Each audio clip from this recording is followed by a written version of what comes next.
सो इस सेशन पे हम वर्किंग देखते हैं बेसिक CSS प्रॉपर्टीज़ की। ऑल्दो हम CSS पे कुछ बिगनर लेवल का तो काम हमने किया है, तो सबसे पहले हमने ये समझा था कि CSS स्टैंड फॉर क्या है, कैस्केडिंग स्टाइल शेप, जिसका मकसद ये है कि आप CSS को अपने HTML में इस्तेमाल सिर्फ इसलिए करते हैं ताकि आप उससे कलरफुल बनाएं और साथ ही साथ उसके डिफरेंट प्रॉपर्टीज़ के ज़रिए से आप एडिशनल एनिमेशन भी क्रिएट कर सकते हैं, जो हम आगे जाकर देखेंगे। ऑल्दो हम एनिमेशन के लिए बहुत कम ही CSS को इस्तेमाल करते हैं, ज़्यादातर हमारा फोकस जावास्क्रिप्ट पे ही होता है या jQuery पर होता है। तो लिहाजा CSS के कुछ बेसिक एट्रीब्यूट को समझने के लिए एक काम करते हैं कि हम एक P का टैग लेते हैं और वहाँ से हम एट्रीब्यूट को स्टार्ट करते हैं। लिहाजा मैंने P के टैग को ओपन किया, P के टैग को क्लोज किया, ओके।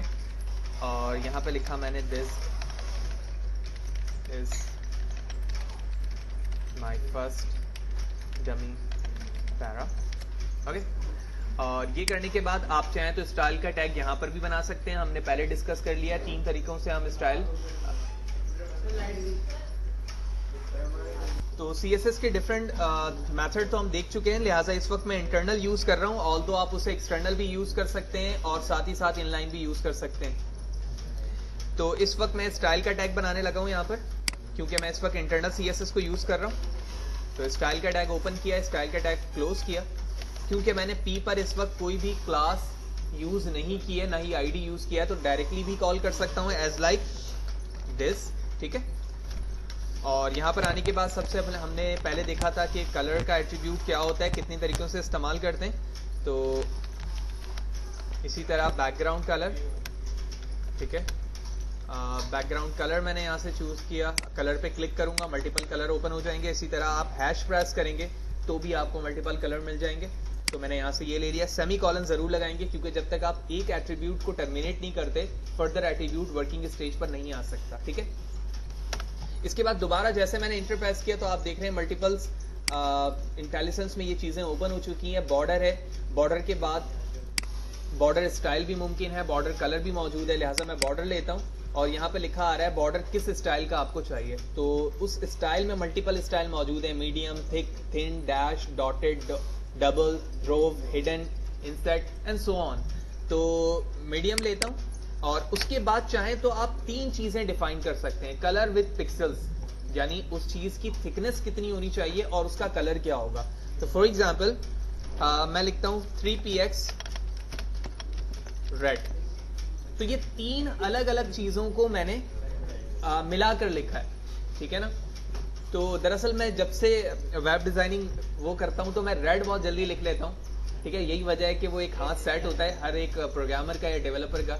जब भी वो चीज़ एक काम कर रहा होता है तो वो मतलब ना इंटेंशनली वो चीज़ें लिख लेता है, ठीक है ना, और कोई वजह नहीं है। तो इंटेंशनली मैं रेड लिखता हूँ, इसकी कोई वजह नहीं है ख़ास, आप जो चाहें कलर लिख सकते हैं, ठीक है। बाज़ डेसिमल कोड याद होते हैं तो वो डायरेक्टली मैं वो लिख देता हूँ। तो इस वक्त मैंने 3 चीज़ें बॉर्डर के अंदर लिखी हैं जो अलग अलग भी मौजूद हैं।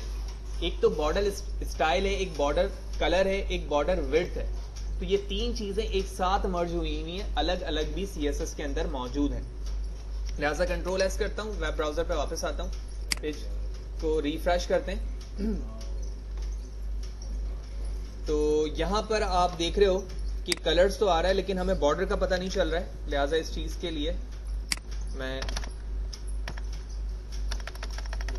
दोबारा थिक स्टाइल लेता हूँ और उसके बाद हम कलर पे चलते हैं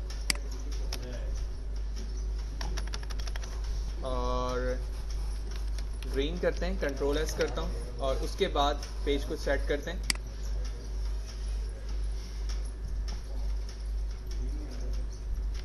क्या बात है,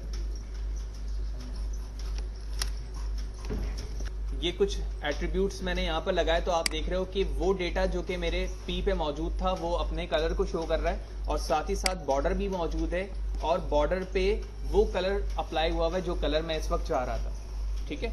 इसी तरह आप मजीद अगर स्टाइल को देखना चाह रहे हैं तो एक काम करते हैं, हम इसे एक ID असाइन करते हैं, ठीक है। और ID को कॉल हम किस तरह से करते हैं, #A, ठीक है ना। दोबारा मैं इसे कॉपी करता हूँ, नीचे पेस्ट करता हूँ। तो कुछ डिफरेंट मैंने यहाँ पर पैराग्राफ बना लिए और मल्टीपल लाइन लूँगा ताकि वो यूनिक बने। लिहाजा यही एट्रीब्यूट मैं कॉपी करता हूँ, कॉपी करने के बाद पेस्ट पेस्ट पेस्ट पेस्ट, और सिर्फ स्टाइलिंग शो करने के लिए मैं यहाँ पर इसके नाम को चेंज कर रहा हूँ।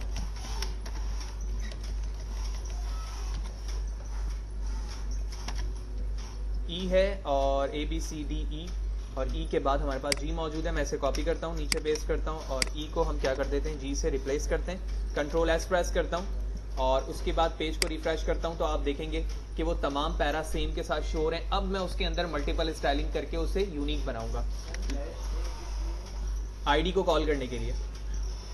यहाँ पर कलर मौजूद है, हम कलर के लिए हैश प्रेस करेंगे और कोई भी कलर ले लेते हैं। यहाँ पर डैश मौजूद था, आप कंट्रोल के साथ स्पेस प्रेस करें, इससे थिन कर लें।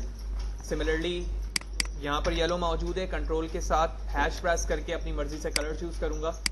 थिन लिया था मैंने, यहाँ पर इसे हटाया, कंट्रोल के साथ स्पेस प्रेस करके इंटेलिजेंस ओपन किया और डॉटेड ले लिया यहाँ से। इसी तरह यहाँ पर भी कलर चेंज करूंगा और इसे कर दिया मैंने ब्लू, और इसे कर दिया मैंने डबल। सिमिलरली इसे चेंज किया और डबल के बाद इसे ग्रूव कर दिया। सिमिलरली इसे चेंज किया और इसे ये कलर दिया, और फाइनली फिर मैंने इसे कर दिया इंसेक्ट। कंट्रोल एस करता हूँ, ये डिफरेंट कलर्स और बॉर्डर स्टाइल मैंने अप्लाई किए हैं, जिनका प्रीव्यू मैं बेहतर तरीके से यहाँ पर देख सकता हूँ। तो आप देख रहे हो कि जिन जिन पैराग्राफ पे मैंने जिन बॉर्डर को अप्लाई किया है, वो बॉर्डर के साथ वो कलर्स को शो कर रहा है। Is it clear? ठीक है, तो ये बिल्कुल बेसिक स्ट्रक्चर था कि आप एक पैराग्राफ के अंदर भी उसका बॉर्डर जनरेट करवा सकते हैं और उसे डिफरेंट कलर के साथ साथ डिफरेंट स्टाइल भी आप दे सकते हैं। नहीं, CSS के अलावा नहीं कर सकते, ऑल्दो HTML के एट्रीब्यूट से है, लेकिन वो थोड़ा सा कॉम्प्लेक्स हो जाता है। वहाँ पर हम HTML के एट्रीब्यूट्स को वहाँ सिर्फ यूज कर रहे होते हैं जहाँ पर हमें ऐसा लगता है कि काम बहुत छोटा है हमारे लिए, ठीक है ना। अगर काम काफ़ी छोटा होता है और आसानी के साथ मुमकिन है तो हम HTML एट्रीब्यूट के जरिए से करते हैं, वगरना अगर प्रोफेशनली साइट पर जाएं तो वहाँ पर हम CSS को ही अप्लाई करते हैं, क्योंकि वो ना सिर्फ बेहतर है बल्कि अप्रोप्रिएट भी है और मल्टीपल्स ऑप्शन देता है ईज के साथ। ठीक है, आप जब एट्रीब्यूट लिख रहे होते हो HTML का, तो आप इसके लिए ज़रूरी है कि आप ओपनिंग टैग के अंदर ही जाओ। जब आप ओपनिंग टैग के अंदर जाते हो तो वहीं अप्लाई कर सकते हो, लेकिन CSS को आप 3 मल्टीपल वे से इस्तेमाल कर रहे हो, आपको आसानी भी मिल रही है। कंट्रोल के साथ स्पेस प्रेस करते हो, तमाम टैग के नाम मिलते हैं, कलर्स मिलते हैं, तो वो आसानी के साथ हो रहे होते हैं। तो एज अ डिज़ाइनर या डेवलपर हमारी ख्वाहिश तो यही होती है कि जो चीज़ ईज के साथ हो रही है, विच मीन आसानी के साथ, हम उसी अप्रोच को ही यूज़ करें, ना कि मुश्किल की तरफ जाएं। ठीक है, लेकिन बाज़ जगह अगर रिस्ट्रिक्शन होती है कि ये काम करना है आपको एट्रीब्यूट के जरिए ही, जैसे कि हमने शुरू से ही एट्रीब्यूट्स पे काफ़ी फोकस किया है, तो हमें वो भी पता होना चाहिए कि वो चीज़ें किस तरह से अप्लाई हो सकती हैं। इसी तरह जिस तरह आपने HTML के अंदर विड्थ और हाइट के एट्रीब्यूट को इस्तेमाल किया है, यहाँ पर भी प्रॉपर्टी मौजूद है विड्थ और हाइट की। तो मैंने विड्थ लिखा है यहाँ पर 500 पिक्सल, ठीक है, और हाइट लिखी 500 पिक्सल।